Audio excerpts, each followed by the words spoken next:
Sino yan? Mga polis po kami.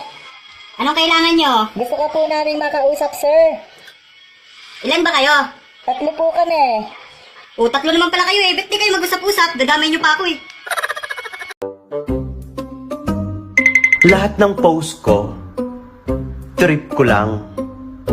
Kung tinatamaan ka, mag-shield ka. Ano? Sinabihan ka na pangit? Ba't hindi mo sinapak? Hay, sa sunod sapakin mo. Alam naman niyang pangit ka, sinabi pa niya. Tinunto ito. Sabi ng mga kaibigan ko, umanap na lang daw ako ng iba. Bakit daw kasi pinipilit yung sarili ko sa isang tao kahit alam ko naman na masasaktan lang din naman ako sa huli? Huli pa naman yun eh. Okay lang.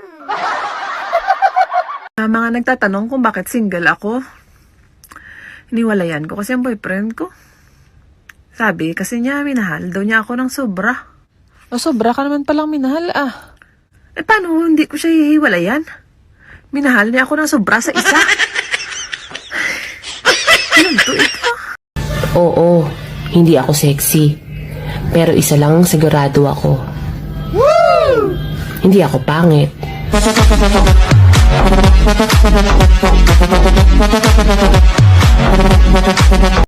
Kapag swerte ka na sa babae, sayangin mo.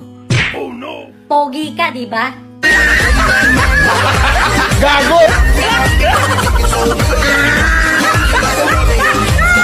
Nag-uwi ako ng aso para may tagabantay sa bahay pero di ako makaalis kasi walang magbabantay sa aso. So sino talagang aso sa ating dalawa? Ha? Sumagot ka! Sumagot ka! Nung nakalimutan mo